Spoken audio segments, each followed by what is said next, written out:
Hello students, good morning. कैसे हैं आप सब।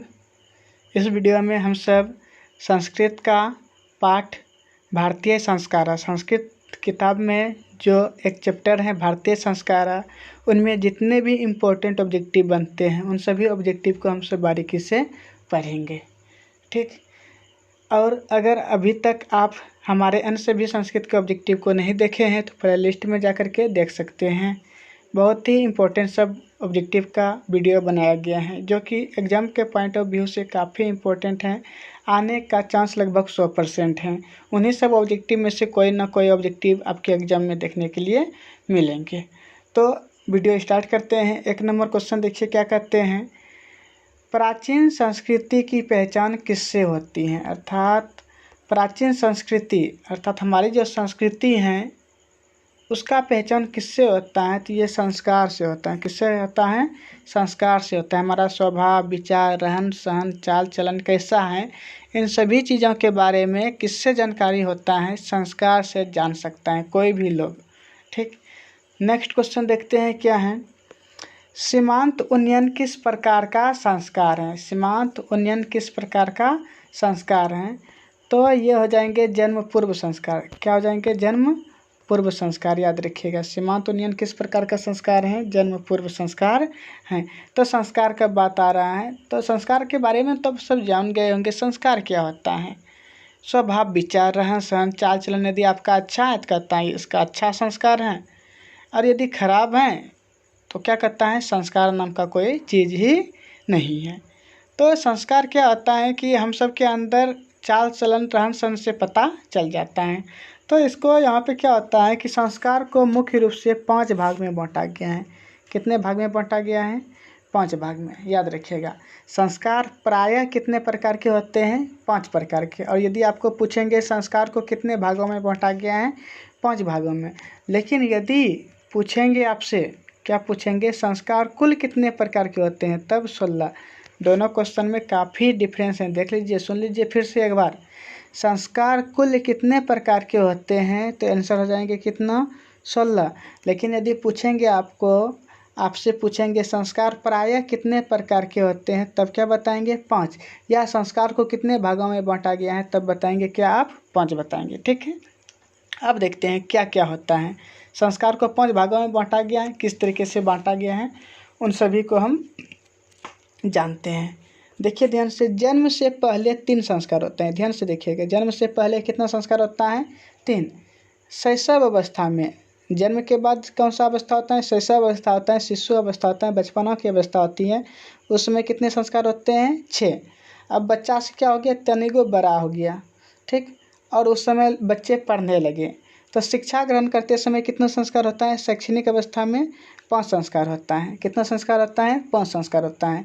शिक्षा ग्रहण करने के बाद क्या होता है कि बच्चे बड़े हो जाते हैं और उसके बाद उसका एक शादी होता है। उसके बाद क्या होता है, शादी होता है। उस समय कितने संस्कार हो जाते हैं, 1 संस्कार हो जाते हैं। और मरने के बाद से शादी होने के बाद क्या होते हैं, धीरे धीरे उम्र बढ़ते जाते हैं और अंत में हम सब क्या हो जाते हैं, मर जाते हैं। उस समय कितना संस्कार होता है, फिर से 1 संस्कार होता है। तो देखिए, तो 3 संस्कार प्लस 6 संस्कार, फिर 1 संस्कार, फिर 1 संस्कार। तो 6 3 9 5 14 1 15 1 16। तो कुल मिला के कितने प्रकार का संस्कार हो गया, 16 प्रकार के। याद रखिएगा। संस्कार कुल कितने प्रकार के होते हैं, 16 प्रकार के। और यदि पूछेंगे संस्कार को कितने भागों में बांटा गया है, तो 5 भागों में। आपको लिख लिख के भी बता दिए। कैसे आप याद रखेंगे, रट लीजिए इस बात को। जन्म के पहले कितना संस्कार होते हैं, 3 संस्कार होते हैं। शैशव अवस्था में कितना संस्कार होते हैं, 6 संस्कार होते हैं। शिक्षा ग्रहण करते समय कितना संस्कार होते हैं, 5 संस्कार होते हैं। गृहस्थी जीवन में प्रवेश करते समय कितना संस्कार होते हैं, 1 संस्कार होते हैं। और मरने के बाद कितना संस्कार होते हैं, 1 संस्कार होते हैं। इस प्रकार से कुल मिला के कितना संस्कार हो गया, 16 संस्कार हो गया। नेक्स्ट ऑब्जेक्टिव देखते हैं क्या है। क्या कहते हैं, जन्म पूर्व संस्कार कितने होते हैं, अर्थात जन्म के पहले कितने संस्कार होते हैं, त्रय मतलब 3। अभी तुरंत आपको बताया, जन्म के पहले कितने संस्कार होते हैं, 3 संस्कार होते हैं। और शिशु अवस्था में कितने संस्कार होते हैं, 6 संस्कार होते हैं। शिक्षा ग्रहण करते समय कितने संस्कार होते हैं, 5। और विवाह के समय 1 और मरने के बाद 1 संस्कार होते हैं। नेक्स्ट क्वेश्चन पढ़ते हैं हम।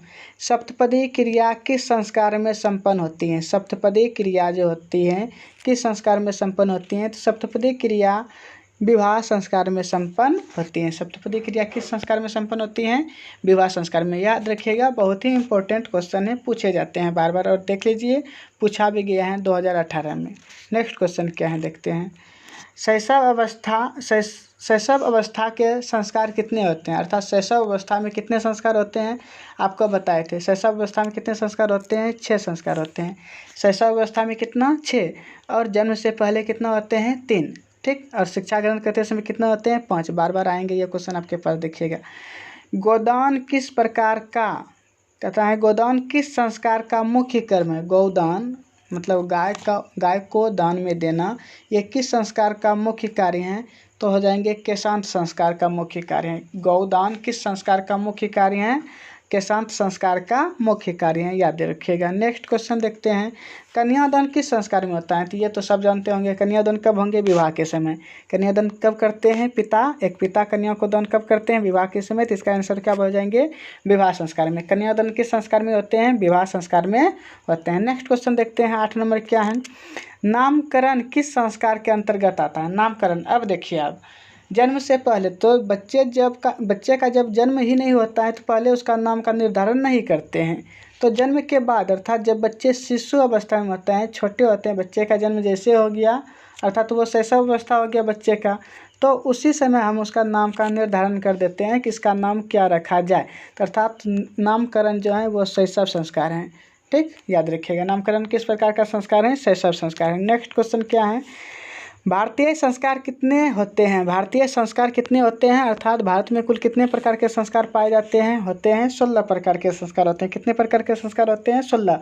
और संस्कार को कितने भागों में बांटा गया है, 5 भागों में। और यदि पूछेंगे संस्कार प्रायः कितने प्रकार के होते हैं, तब पर भी बताएंगे आप 5। नेक्स्ट क्वेश्चन क्या है। नेक्स्ट क्वेश्चन है, भारतीयों में संस्कार से किसका निर्माण होता है। भारतीयों में संस्कार से किसका निर्माण होता है, व्यक्तित्व का, चरित्र का निर्माण होता है। याद रखिएगा, भारतीयों में संस्कार से किसका निर्माण होता है, व्यक्तित्व का निर्माण होता है। नेक्स्ट क्वेश्चन क्या है। संस्कार को कितने भागों में बांटा गया है, आपको बताए थे। संस्कार को कितने भागों में बांटा गया है, 5 भागों में बांटा गया है। याद रखिएगा, संस्कार को कितने भागों में बांटा गया है, 5 भागों में। और संस्कार कुल कितने प्रकार के होते हैं, तो 16 प्रकार के होते हैं। ठीक। नेक्स्ट क्वेश्चन देखते हैं, 12 नंबर क्या है ऑब्जेक्टिव में। बचपन अर्थात शैशव अवस्था में कितने संस्कार होते हैं, तो बचपन अर्थात शैशव अवस्था में कितने संस्कार होते हैं, 6 संस्कार होते हैं। याद रखिएगा। और आपको बताए थे शिक्षा संबंधी संस्कार कितने होते हैं। शिक्षा ग्रहण करते समय कितना संस्कार होते हैं, 5। याद रखिएगा, शिक्षा ग्रहण करते समय कितना संस्कार होते हैं, 5 संस्कार होते हैं। नेक्स्ट क्वेश्चन क्या है। गृहस्थी संबंधी, क्या कहते हैं, गृहस्थ संबंधी संस्कार कितने होते हैं, तो गृहस्थ संबंधी संस्कार कितने होते हैं, 1 संस्कार होते हैं। अर्थात इसका मतलब हुआ गृहस्थी जीवन में प्रवेश करते समय कितने संस्कार होते हैं, 1 संस्कार होते हैं। और उस 1 संस्कार का नाम क्या है, विवाह संस्कार। क्या नाम है, विवाह संस्कार है। ठीक है, तो आपको याद रखना चाहिए, गृहस्थी जीवन में प्रवेश करते समय कितने संस्कार होते हैं, 1 संस्कार होते हैं। और वह कौन सा संस्कार है, विवाह संस्कार है। और विवाह संस्कार से एक बहुत ही इंपॉर्टेंट ऑब्जेक्टिव पूछता है, सबसे पवित्र संस्कार कौन सा है, तो भी आप जवाब देंगे विवाह संस्कार। सबसे पवित्र संस्कार कौन सा है, तो क्या हो जाएगी इसका आंसर, विवाह संस्कार। याद रखिएगा। नेक्स्ट क्वेश्चन क्या है।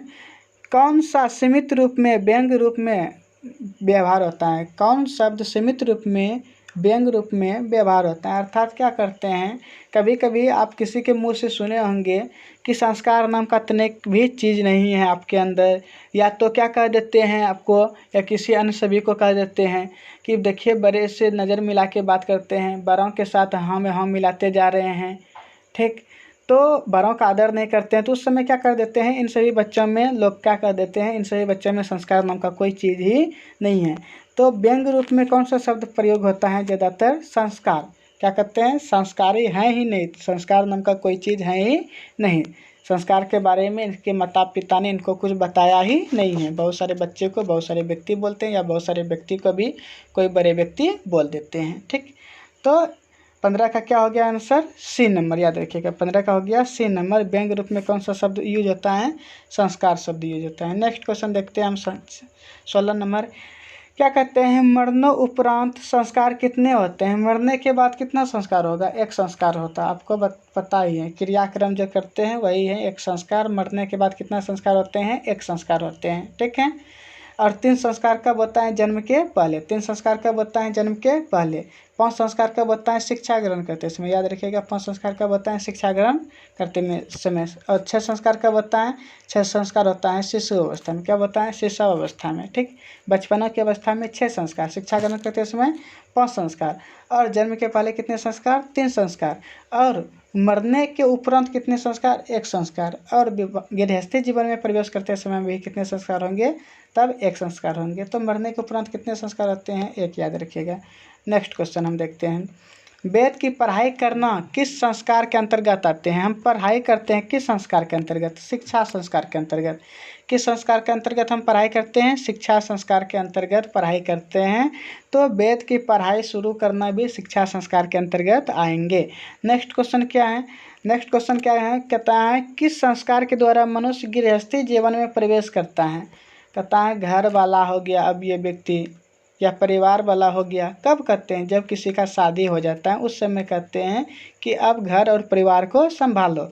तो यहाँ पे यही होता है कि किस संस्कार के द्वारा मनुष्य गृहस्थी जीवन में प्रवेश करता है? तो इसका आंसर हो जाएंगे विवाह संस्कार के द्वारा मनुष्य गृहस्थी जीवन में प्रवेश करता है। नेक्स्ट क्वेश्चन क्या है? मरने उपरांत कौन सा संस्कार संपन्न होता है? मरने के बाद कौन सा संस्कार संपन्न होता है? तो अंत्येष्टि संस्कार संपन्न होता है। अंत्येष्टि संस्कार। मरने के बाद कितना संस्कार? तो 1 संस्कार होता है, लेकिन कौन सा संस्कार होता है? उस संस्कार का नाम क्या है? तो अंत्येष्टि संस्कार होता है। याद रखिएगा, अंत्येष्टि संस्कार उस संस्कार का नाम है। अक्षर आरंभ किस संस्कार के अंतर्गत करते हैं? अक्षर आरंभ अर्थात शिक्षा ही तो ग्रहण कर रहे हैं, तो अक्षर आरंभ करें, अंक लेखन करें, तो वो सब हो जाएंगे शिक्षा संस्कार के अंतर्गत। नेक्स्ट क्वेश्चन, सप्तपदी किस संस्कार के अंतर्गत आता है? सप्तपदी विवाह संस्कार के अंतर्गत आता है। याद रखिएगा, सप्तपदी किस संस्कार के अंतर्गत आता है? विवाह संस्कार के अंतर्गत आता है। बहुत ही इंपॉर्टेंट ये ऑब्जेक्टिव है। पुंसवन, यही लिखा है ना, पुंसवन किस संस्कार के अंतर्गत आता है? तो जन्म से पहले 3 संस्कार जो होता है उनमें पुंसवन भी शामिल है। जन्म से पहले 3 संस्कार जो होता है उनमें पुंसवन भी शामिल है। याद रखिएगा। नेक्स्ट क्वेश्चन क्या है? तो पुंसवन किस प्रकार का संस्कार है? जन्म पूर्व संस्कार। नेक्स्ट क्वेश्चन क्या है? सिंदूरदान किस संस्कार के अंतर्गत आते हैं? तो ये सब तो नहीं छूटेंगे। सिंदूरदान किस में होंगे? विवाह किस में होंगे? तो विवाह संस्कार के अंतर्गत आता है। सिंदूरदान किस संस्कार के अंतर्गत हो जाएंगे? विवाह संस्कार के अंतर्गत। नेक्स्ट क्वेश्चन है क्या? गर्भधारण करना किस संस्कार के अंतर्गत आता है? तो गर्भ का निर्धारण कब होता है? कोई भी महिलाएं गर्भवती कब होती हैं? बच्चे को जन्म देने से पहले वो क्या कहलाती हैं? गर्भवती कहलाती हैं। तो गर्भ का धारण किस संस्कार के अंतर्गत आते हैं? तो जन्म से पूर्व, जन्म पूरे हो जाएंगे। गर्भाधानम, पुंसवनम। ठीक, तो ये हो जाएंगे जन्म पूर्व संस्कार। याद रखिएगा। नेक्स्ट क्वेश्चन क्या है? गुरु के घर से अलग होकर गृहस्थी जीवन में प्रवेश करना किस संस्कार के अंतर्गत आता है? फिर से पढ़ देते हैं। गुरु के घर से अलग होकर, यही लिखा है ना, गुरु के घर से अलग होकर गृहस्थी जीवन में प्रवेश करना किस संस्कार के अंतर्गत आता है? तो ये हो जाएंगे विवाह संस्कार के अंतर्गत। किस संस्कार के अंतर्गत आते हैं? विवाह संस्कार के अंतर्गत आते हैं। क्या आते हैं? बच्चे का जन्म होता है, जन्म के बाद बच्चे पढ़ाई लिखाई स्टार्ट करते हैं। पढ़ाई लिखाई करते करते क्या हो जाते हैं? बड़े हो जाते हैं। बड़े होने के बाद वो शादी कर लेते हैं। तो गृहस्थी जीवन में प्रवेश करना किस प्रकार का संस्कार है? विवाह संस्कार है। याद रखिएगा। अंत्येष्टि संस्कार कब होता है? अंत्येष्टि संस्कार कब होता है? मरने के बाद होता है ना। तो मरने उपरांत क्या होता है? मरने उपरांत। याद रखिएगा, उपरांत का मतलब होता है बाद। तो मरने उपरांत, मरने के बाद, मरण उपरांत अंत्येष्टि संस्कार होता है। और मरने के बाद कितना संस्कार होता है? तो 1, और जन्म के पहले 3, शिक्षा ग्रहण करते समय 5, और शैशव अवस्था में 6, याद रखिएगा इन सभी को। भारतीय संस्कृति का परिचय किससे मिलता है? भारतीय संस्कृति का जो ज्ञान होता है किसके द्वारा होता है, उसका परिचय, उसके बारे में जानकारी, भारत की संस्कृति कैसी है, इन सभी चीज़ों के बारे में जानकारी किससे मिलती है? तो संस्कार से मिलती हैं। किससे मिलती हैं? संस्कार से, याद रखिएगा। नेक्स्ट क्वेश्चन है, संस्कार का मौलिक अर्थ क्या है? ये क्वेश्चन 2 नंबर में भी पूछते हैं। संस्कार का मौलिक अर्थ से आप क्या समझते हैं, या संस्कार का मौलिक अर्थ क्या है? तो संस्कार का मौलिक अर्थ क्या है? अच्छे गुण को ग्रहण करना तथा खराब गुण को दूर करना, यही संस्कार का क्या है? मौलिक अर्थ है। तो यहाँ पे क्या लिखा है? दोष दूर होते हैं तथा गुण का निर्माण होता है। इसका आंसर यही हो जाएंगे सही। फिर से बता देते हैं आपको, क्या हो जाएंगे? 28 का देखिए, तो 28 का लिखा है, संस्कार का मौलिक अर्थ क्या होता है? तो दोष दूर होते हैं तथा गुण का निर्माण होता है, याद रखिएगा। दोष दूर होते हैं तथा गुण का निर्माण होता है। तो संस्कार चैप्टर से जितने भी इम्पोर्टेंट ऑब्जेक्टिव था उन सभी ऑब्जेक्टिव को हम आपको बता चुके हैं। और आप यदि अच्छा मार्क्स लेना चाहते हैं तो इन सभी ऑब्जेक्टिव को आप नोट्स कर लीजिए कॉपी में, बार बार पढ़ते रहिए, ठीक है।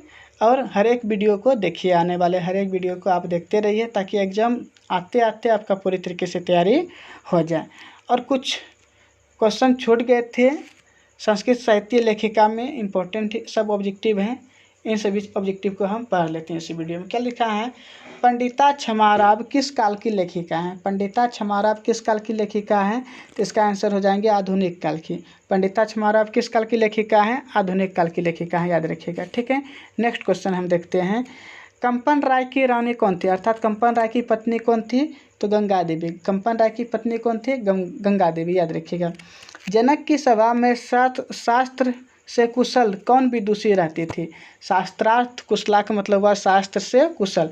जनक की सभा में शास्त्र से कुशल कौन विदुषी रहती थी? तो इसका आंसर हो जाएंगे गागरी। क्या हो जाएंगे इसका नाम? उस लड़की का नाम क्या था? गागरी था, याद रखिएगा। जनक की सभा में शास्त्र से कुशल कौन रहती थी? गागरी रहती थी। नेक्स्ट क्वेश्चन क्या है?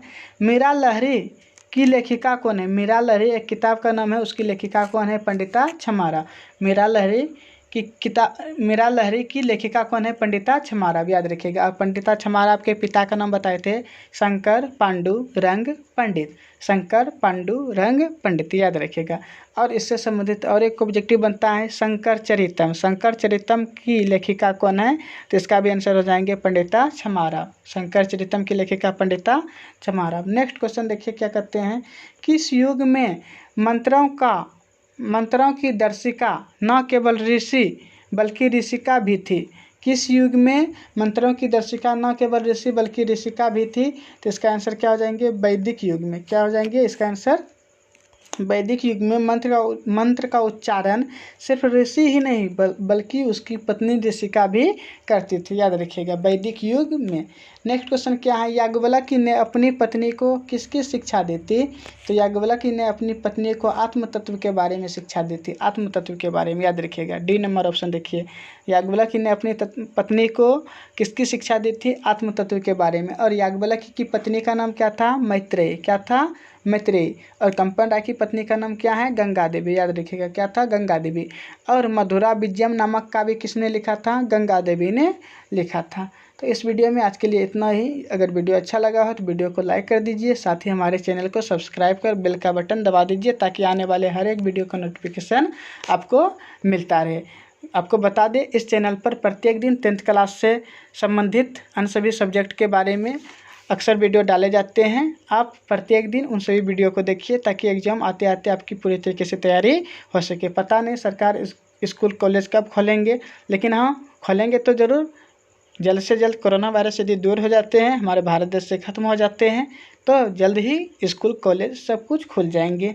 और यदि नहीं खुलते हैं तो हम सभी स्टूडेंट को क्या करना चाहिए कि मोबाइल से जितने भी टीचर पढ़ाते हैं, कोई भी टीचर गलत नहीं पढ़ाते हैं, ठीक, उन सभी टीचर में से किसी एक टीचर को आप चुनिए, उसका वीडियो प्रत्येक दिन देखिए, ठीक। आज के लिए इतना ही।